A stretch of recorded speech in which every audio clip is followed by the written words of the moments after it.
Baik, Bang Masinton tadi ditantang oleh Bang Faisal. DPR ini bisa apa kalau sudah merasa bahwa ini memang ada ketidakbenaran yang sudah dilakukan oleh Presiden? Lalu apa yang bisa dilakukan DPR? Kalau saya sebagai anggota DPR, saya sudah berupaya ya. Dan ketika pasca putusan MK itu saya mengajukan angket.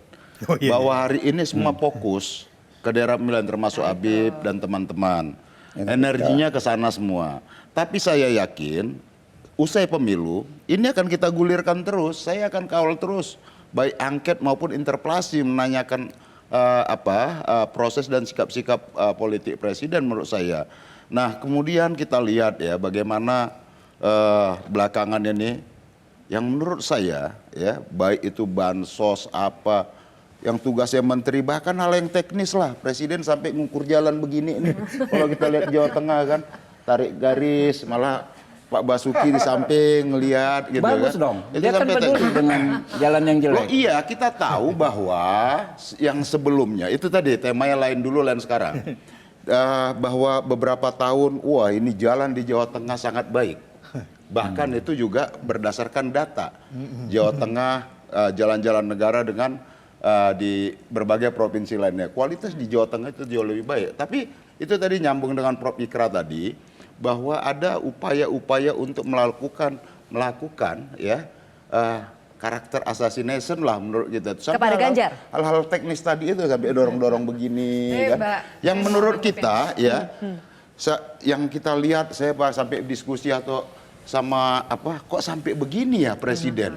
Hal yang sangat mikro teknis sekali dia kerjakan sendiri itu kan lucu gitu. Tapi, walaupun itu nuansa politiknya sangat tinggi. Dulu itu ngomong-ngomong soal nuansa politik, dulu itu Bang Masinton memang memulai angket ya, tapi sasarannya salah. Dulu Mahkamah Konstitusi harusnya memang langsung ke Pak Jokowi karena dari dulu sebenarnya sudah kelihatan. Nah, tapi anyway saya mau menanggapi bahwa saya setuju kalau ini dibawa ke ruang politik formal.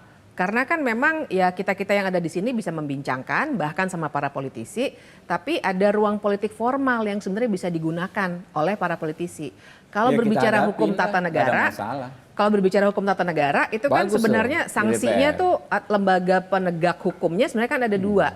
Ada lembaga penegak hukum dalam konteks hukum pemilu, Bawaslu, tapi ada juga yang akan memberi sanksi dalam tanda kutip secara politik. Nah, nanti kita jangan berpikir dulu bahwa wah ini akan ada chaos segala macam, jangan. Tapi wakil rakyat itu harus bergerak kalau memang ada hal-hal yang tidak disukai, kita kritik lain sekarang. Dan jangan lupa sebenarnya kan ASN kan juga mungkin nggak suka ya lihat gestur yang kemarin karena mereka itu jari-jarinya aja dilarang, nge-like dilarang, sementara bosnya Pak Jokowi kan pemimpin tertinggi ASN, malah bilang mau berpihak gitu. Itu yang harus ditanyakan. Ke Bang Iqbal. Oke, yang disampaikan Pak Jokowi dari kemarin kan diputar nih 2 video, kalau nggak salah di tempatnya acara kemarin juga ya. Prime Time News? Ada 2 video diputar. Pak Jokowi berbicara di depan PJ, ya kan yang ngomong netral-netral. Yang disampaikan Pak Jokowi itu benar. 280 ayat 2. Ya. ASN, PJ itu kan ASN. Dan ASN tidak boleh ikut kampanye dan harus netral. Benar sekali. Yang disampaikan Pak Jokowi kemarin yang di airport itu yang ada pesawat tadi juga hal yang benar. Presiden, benar. bukan nanti dulu. Presiden boleh berkampanye. Boleh berpihak. Nggak ada pertentangan, tidak ada inkonsistensi dari 2 video itu. Karena memang kita juga harus mengedukasi juga. Ada pasal yang jelas mengatur 2 hal tersebut, 280 ayat 2 dan pasal 299.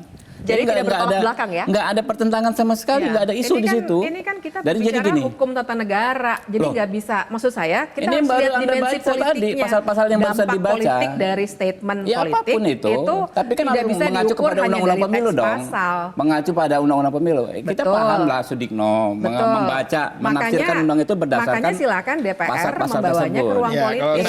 Kalau hakim akan menganalisis teks pasal, tapi DPR bisa mempersoalkan. Silakan DPR juga harus mengacu kepada undang-undang yang berlaku dong. Masa kalau saya pasti silakan diangket dulu, ditanya dulu. Tapi kan proses itu belum mulai gitu. Makanya kalau saya inilah tersedia kok. Ini gara-gara kita hadapi enggak ada masalah. Iqbal dulu. Ini gara-gara Pak Prabowo ini kalau turun itu dia maunya pidato, curhat, nggak mau mendengar rakyat. Jadi elektabilitasnya nggak naik-naik. Prabowo mendengar rakyat kok nggak mau gimana? Sabar, giliran Nggak, saya. bukan, nggak bisa Giliran saya. duduk, nggak boleh ngomong Ini begitu. Dia nggak mau panik, dengar dia rakyat. bilang nggak panik, tapi Pak ngomong Prabowo- banyak, itu Pak panik. Prabowo mendengar rakyat dengar saya, kemana-mana. dengar. Oh, Karena dia apa? selalu curhat, saya dikasih nilai sekian. Ya kan, ini pinter atau goblok. Justru itu merespon Kalau panik, keluhan dengar, rakyat, sabar. gitu. Anda sabar Ya, dulu, enggak, tarik tapi nafas, jangan tarik judgement nafas begitu. ya. Yang kedua, Tenang, Bos. Istighfar dulu, beda sama istighfar. Anies. Kalau Anies Istighfar. mendengar curhat, ya kan. Hari ini ada yang bilang, Prabowo di Sumatera Barat pengkhianat, saya udah menyerahkan gaji saya, didengar, ya kan. Makanya turunlah kampanye, jangan hanya weekend aja, ya kan. Copot jabatan, mundur dari menteri, ya kan, biar serius. Supaya elektabilitasnya naik, sehingga Pak Jokowi juga nggak panik, ya kan. Yang kedua, saya nggak kebayang Pak Jokowi menjilat lidahnya sendiri ketika ketika dia pernah mempertanyakan integritas seorang Prabowo. Kalau Samara Grace yang pernah memberi award Pak Prabowo pembohong, ya mungkin dia belum jadi pejabat publik. Tapi ini seorang presiden, sangat berat bagi mentalnya, bagi psikisnya untuk menjilat ludahnya sendiri. Oke, baik. Inilah orang yang nggak suka persatuan. saya bisa Persoalan bertajam tersebut sudah selesai 2019, Bos. Oke, Bang Faisal terakhir Prof Ikram, silakan. Berapa menit? Kita masih punya kurang lebih 3 menit, silakan Bang Faisal. 1 menit setengah ya. Ini gambaran kebangkrutan politik para politisi partai. Kebangkrutan politik, apalagi itu Bang? Karena begini, kalau bicara soal aturan, mekanisme, hal-hal yang menyangkut pasal-pasal, itu harus masuk ke gedung DPR. Karena memang rakyat digaji seluruh anggota DPR untuk membicarakan itu. Tapi kalau dibawa ke ruang publik berdasarkan opini, dan tadi ada rancu. Misal tadi dikatakan, oh ini karena psikologi Pak Jokowi panik. Kemudian jawaban Bung Habibur Rahman, surveinya tinggi. Itu juga saya ketemu rakyat juga, Pak tidak Faisal. ketemu. Saya ketemu rakyat juga, bukan Saya survei. Saya nggak begini, saya survei, tapi saya ketemu rakyat. Saya perintahkan semua anggota DPR masuk kantor, jangan alasan lagi ke dapil, karena rakyat tidak menggaji Anda ke dapil. Untuk caleg. Rakyat gaji masuk kantor jam sekian, keluar kantor jam sekian, dan silakan merespon. Keresahan rakyat ini bukan hanya karena ucapan di lanut. Baik. Ini rangkaian yang panjang, Pak Habib. Di mana sudah hancur satu lembaga strategi negara, MK. Sangat terang bahwa Jokowi melakukan pelanggaran di situ secara serius. Kentalnya nepotisme.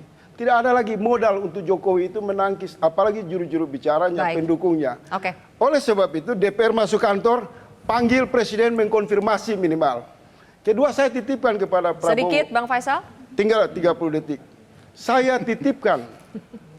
Pak Habibur Rahman tolong tanya ke Pak Prabowo, minta laporan kesehatan. Sebentar dulu, laporan kesehatan Pak Jokowi. Saya sudah dengar. Nah, laporan kesehatan Pak Jokowi supaya rakyat tahu apakah psikologi Pak Jokowi, mental Pak Jokowi, kesehatan jiwa. Berikan kepada saya. Terakhir ya, oke kita sudah dengar semuanya. Terakhir Prof Ikram sebentar. Jadi presiden itu kalau jadi kampanye itu akan menuai simpati atau antipati. Terakhir Prof Ikram. Ya kalau buat saya sih antipati ya. Kenapa anti Jokowi demikian? Bilang antipati. Bukan begini ya, dia harus memenuhi dia dekat dengan lawannya itu. Jokowi. Dia harus namanya itu cuti di luar tanggungan negara itu satu ya.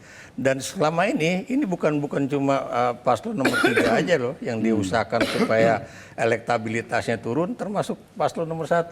Saya beri contoh ya, itu jalan di depan istana lagi itu. Asumsi Tunggu dulu, ya. jalan di depan istana itu selama reformasi ditutup, tapi hari ini dibuka hanya untuk membagi-bagikan bansos secara langsung ya.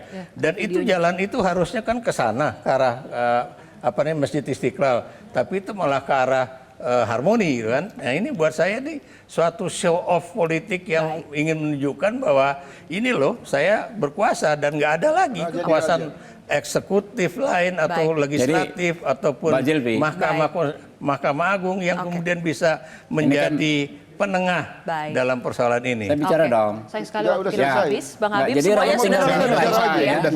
Asumsi ini rakyat menilai, Bang. Oke, kita serahkan kepada rakyat menilai.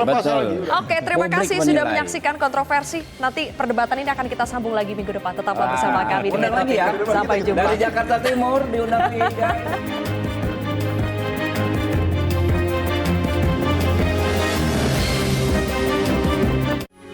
Metro TV. Jelajahi cara baru mendapatkan informasi Download Metro TV Extend sekarang.